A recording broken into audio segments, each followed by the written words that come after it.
Барлықтарыңызға сәлем. Бүгін біз 92-ші бұйрықты талдайтын боламыз. 92-ші бұйрық бұл акушерия гинекологияда қолданылады. 2021 жылы 26 тамызда 92-ші бұйрық бекітілген. Бұл сіздің көріп отқан уақытыңызда бұның номері өзгертілуі мүмкін және де бір қатар өзгерістер енгізілуі мүмкін. Жалпы бұл 92-ші бұйрықта акушер-гинекологиялық көмекті кімдер ала алады, қандай жағдайда болады деген сияқты сұрақтарға жауап береміз. Акушерия-гинекологиялық көмек бұл жасөспірімдерге, яғни кез келген жаңағы қыз, әйел жынысына, әйелдердегі жүктілік, босанудан кейінгі кезең, гинекологиялық аурулар кезінде профилактикалық шараларды жасау үшін немесе жаңағы отбасын жоспарлап әйелдің жүкті болуға дайындығының барлығын осы акушерия-гинекологиялық бөлім ұйымдастыратын болып табылады. Жалпы бірінші тарауда жалпы жаңағы анықтамалар, ережелер айтылып өтілген. Мысалы, емдеуші дәрігер деген кім деген сияқты анықтамалар, контрацепция деген не деген сияқты анықтамалардың барлығы айтып өтілген. Егер сіз медицина маманы болсаңыз, бұның барлығын білесіз деген сөз. Енді бізге керегі бұл жаңағы 3-ші, 4-ші тараулар негізінен керек болады.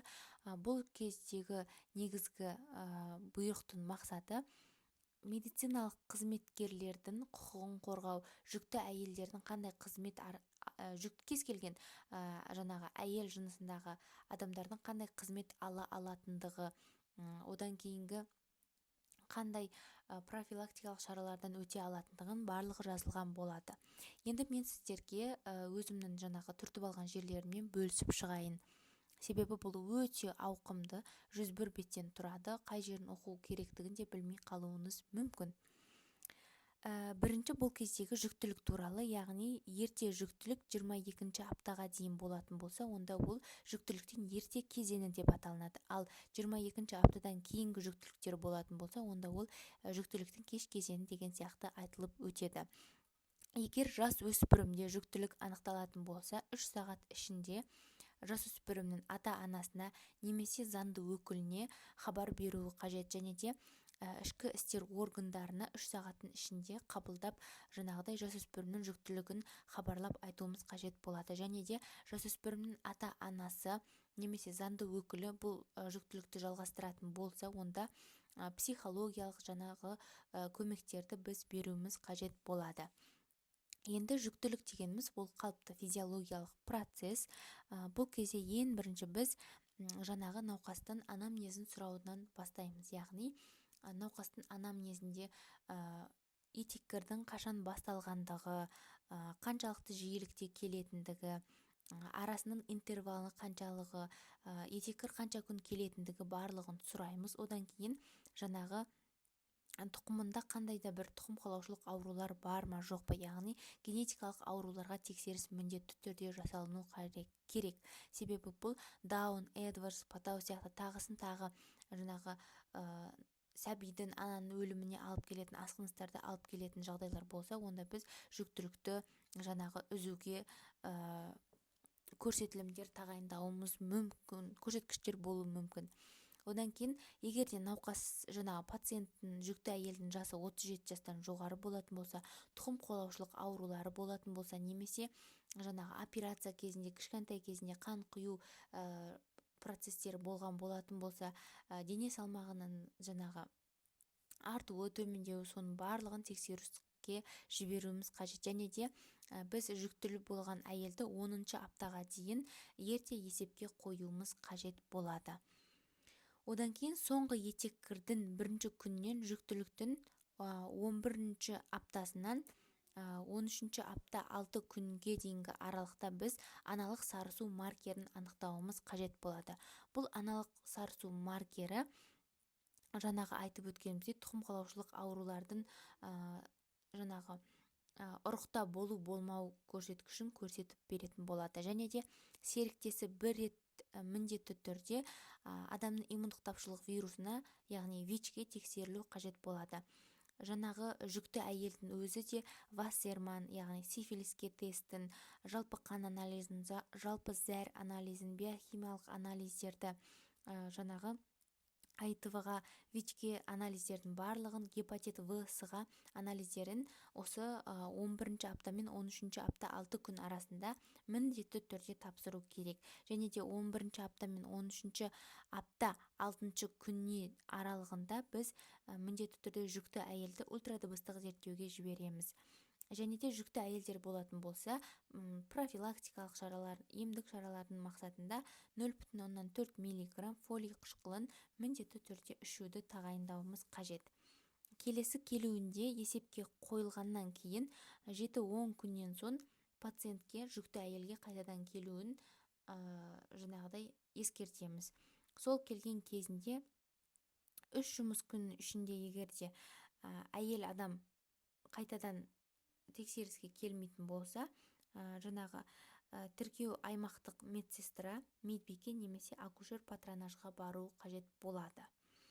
Яғни сіз 20-сына келдіңіз, есепке тұрдыңыз, одан кейін 7-10 күннен соң сізге мысалы 30-на кел деп айтады врач тексеріске.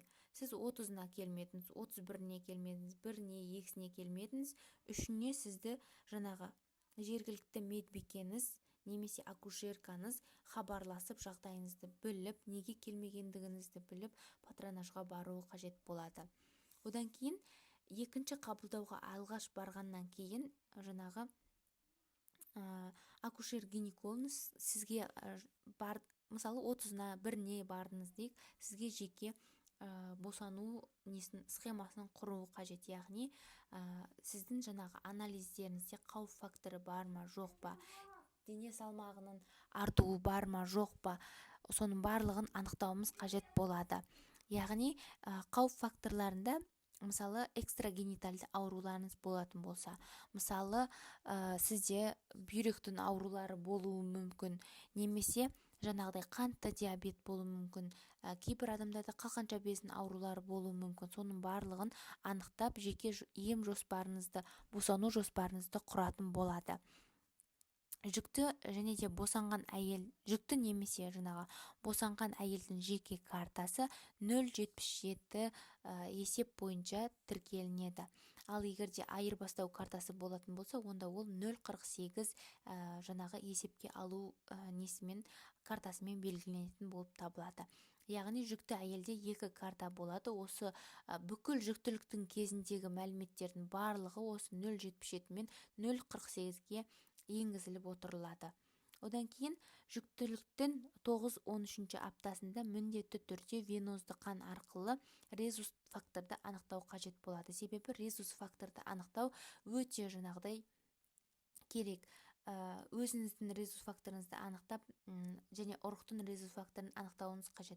Егер сізде резус фактор 10 болып, ұрықта резус фактор теріс болатын болса, онда жаңағы сәбиді жүктілікті тастап қою, түсік тастап қою қаупі бар деген сөз.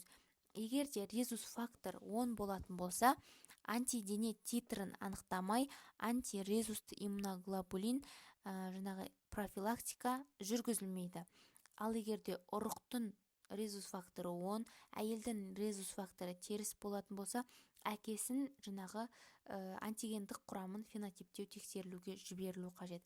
Әкесінде сәйкес келмейтін болса, бірінші сәйкес келетін болса деп айтайықшы, әкесінде сәйкес келетін болса, ешқандай да шара жасалынбайды.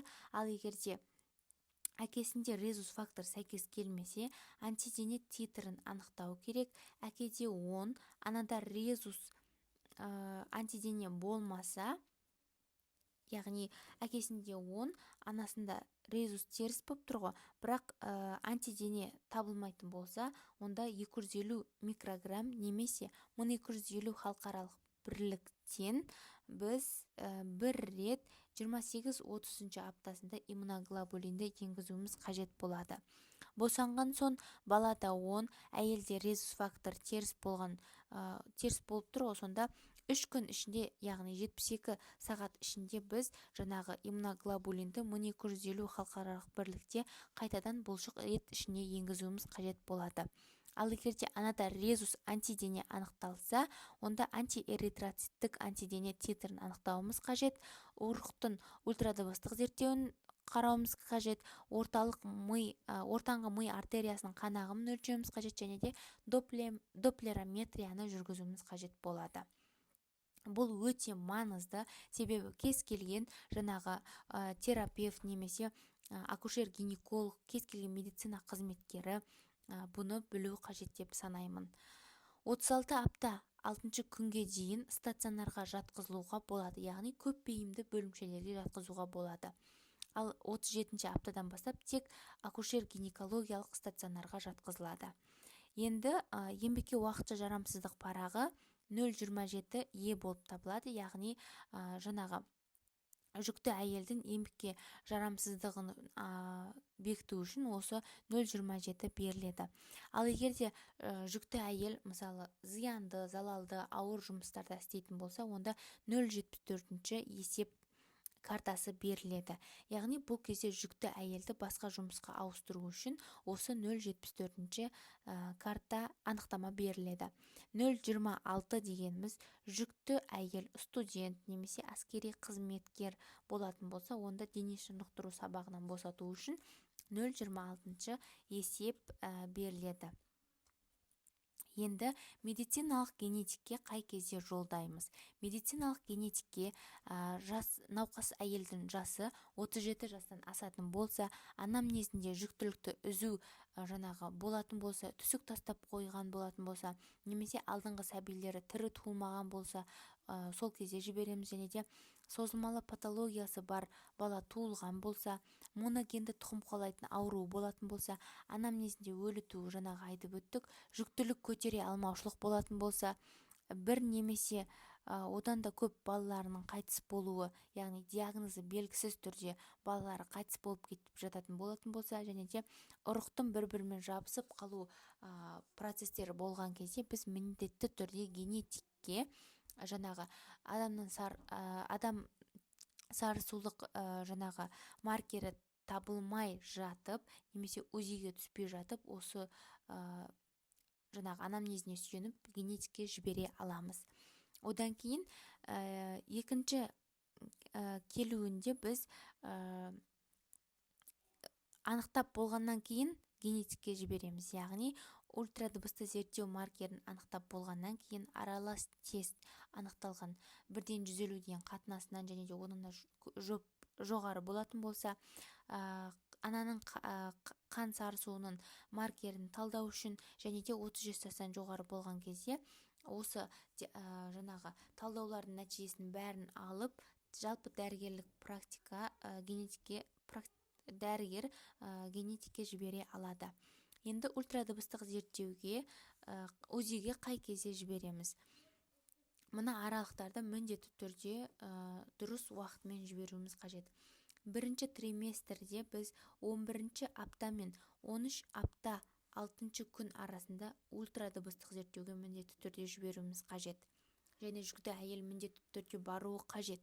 Екінші триместрде 19 апта мен 21 апта 0 күні аралығында ультрадыбыстық зерттеуге бару қажет. Бұл кезде ультрадыбыстық зерттеуші дәрігер мысалы мойын айналасының қалыңдығын, мұрын шеміршегінің ұзындығын, құйымшақ төбе өлшеміне қарап, балада Паттау, Эдвардс, Дауна сияқты синдромдардың дамуы мүмкін жоқтығын нақты осы екінші триместрде айтып бере алады.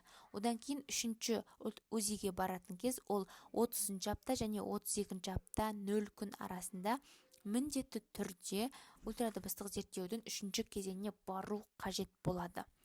Енді екінші триместрде ПАП-А, яғни адамның вирустарын және де бета-ХГЧ-ны анықтайтын болады.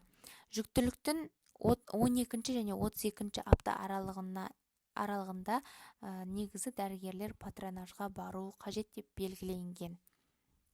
Белгіленген күннен кейін 3 күн ішінде келмесе, егер жүкті әйел сіз мына күні кел деп қабылдауға жазып берсеңіз, сол күннен кейін 3 күн аралығында келмейтін болса, онда тонометрі, термометрі, стетоскопы бар акушер немесе мейіркер барып жүкті әйелді патронажды жасау керек болады. Одан кейін 28-30 аптада қайтадан АИТВ-ға және де сифилис мерезге тапсыру керек болады. 36 аптада 3-ші рет мерезге анализ тапсыру керек болады. 37 аптада уже босануға дайындық апталарының басталғаны қынаптың тазалық дәрежесін анықтап босануға дайындықты бастайтын болады. Босанған әйел 10-шы және 30-шы күндері акушер-гинекологқа баруы керек. Бармаса, онда медсестра барып патронаж жасап қайтады. Енді біз мұнан айтып өтейік. 0,77 форма босанғаннан кейін 42 күн сақталады. Бұл жерлерде не жазылады? 0,77 формаға әйелдің контрацепциясы, яғни екінші жүктілігі, келесі жүктілігі болып қоймас үшін қалай сақтану керектігі, одан кейін флюорографияға қашан түсу керектігі, және де одан кейін эпикризі жазылатын болады осы картаға. 42 күн өткеннен кейін ол архивке жіберіледі деген сияқты. Одан кейін 0,52 кәдімгі өзінің амбулаторлы картасы, 0,55 бұл диспансерлік бақылау картасы болып табылады. Яғни Д есепке тұрғанның барлығы 0,5 есеп картасына жазылады. Ал 0,19 деген есеп картасына бізде операция, манипуляциялар болатын болса, осы 0,19-ға жазылады. Яғни әйел кесар тілігімен тууы мүмкін, эпидуральды анестезия алуы мүмкін, немесе вакуум ретрактор арқылы баланы сорылып алыну мүмкін деген сияқтының бәрін біз 0,19 есепке жазатын боламыз. Енді біз мына тақырыпты айтайық. Фертильді жастағы әйелдер. Фертильді жастағы әйелдер деп біз жүктілікке қабілетті жастағы әйелдерді айтамыз. Бұл 15 және 49 жас арасындағы әйелдердің барлығы кіретін болады. Фертильді жастағы әйелдерді негізінен жыл сайын бір рет тексеріліп тұруы қажет болады. 001 деген стационарлық пациенттің картасы деп жазып қойыппын. Бұның барлығын сіздерге астына немесе осы жерге сурет түріне шығару керек сияқты. Фертильді жастағы әйелдер қандай көмекті ала алады? Яғни гинекология, акушерия бойынша кез келген көмекті ала алады. Жаңағы айтып өткеніміздей, жасөспірім, яғни кәмелет жасқа толмаған, олар барып гинекологиялық шағымдары болатын болса, сол жерге барып жылына бір рет тексеріліп өтсе де болады. Яғни ол кезде ультрадыбыстық зерттеуге жіберуге болады, немесе абдоминальды ультрадыбыстық зерттеуге жіберуге болады. Мысалы, гормондарға жіберу керек. Соның барлығы мен қыздар қамтамасыз етілген. Одан кейінгі жүкті әйелдерге айтып өткеніміздей, оның барлығы айттық. Енді жүкті емес әйелдердің өздері барлық анализдерден, барлық тексерулерден өте алады. Одан кейін 30-70 жас аралығындағы әйелдер жатыр мойны қатерлі ісігінің скринингінен өтіп тұрады.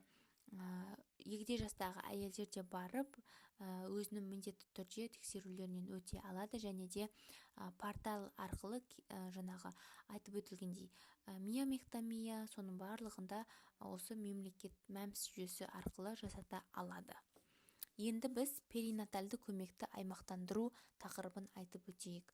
Бұл жалпы перинатальды көмекті аймақтандыру үшке бөлінеді. Яғни біріншісінде жүктілік пен босану асқынбаған ағымы бар жүктілікті және босанған әйелдердегі көмек. Яғни бұлар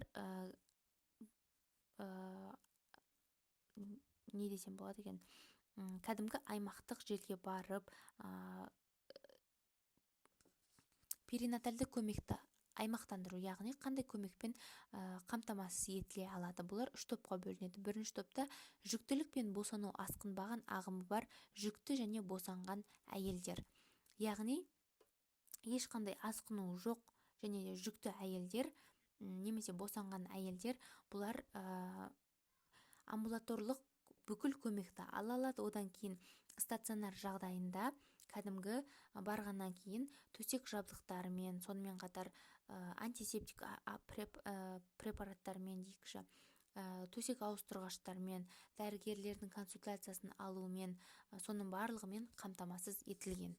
Екінші, асқынбаған жүктілік 32 және одан да жоғары мерзімнен бұрын босанған, перинатальды орташа патологиясы бар әйел, босанған әйелдерді жатқызамыз. Яғни бұлардікі жаңағы бірінші топтан сәл айырмашылығы бар, яғни бұлар реанимация шараларымен қамтамасыз етілген ауруханаларда, кувезі бар жаңағы бөлімшелерде және де жасанды тыныс аппараттарымен қамтылған бөлімшелерде, толықтай жағдай жасалған бөлімшелерде жатқызылуы керек.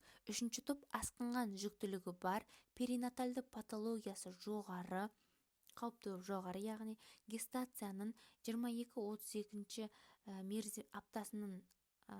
аптасына дейінгі мерзімнен бұрын босанатын әйелдер, яғни салмағы 1500 грамм немесе 1500 граммнан төмен балалардың барлығы осы бөлімшеге жатқызылады. Яғни бұлардың жағдайы екіншіге қарағанда жаңағыдай көбірек аппараттармен, көбірек жағдайлармен қамтамасыз етілген болады. Яғни бұларда да реанимациялық шаралар, кувездік шаралар, жасанды тыныс аппараттарының барлығы болуы қажет. Сонымен қатар неонатологтар 24/7 ауруханада жаңағыдай қамтамасыз етілген болуы керек.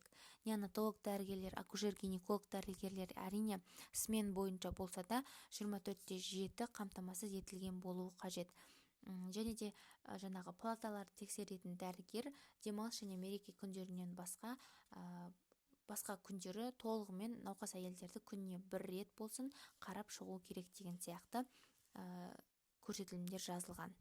Бұның барлығы да 001 есеп номеріне жазылады, яғни қай жерде жатты деген сияқты. Және де жүкті әйел босанғаннан кейінгі 041 есеп анықтамасы бұл туу туралы куәлікті алу үшін берілетін анықтама болып табылады. Осымен менің жалпы түсінігім аяқталды. Арасында қате кеткен жерлерім болса, әрине кешірім сұраймын. Сіздерге түсінікті болу үшін өзім сияқты адамдардың болуы мүмкін деген оймен осы аудионы жазған болатынмын.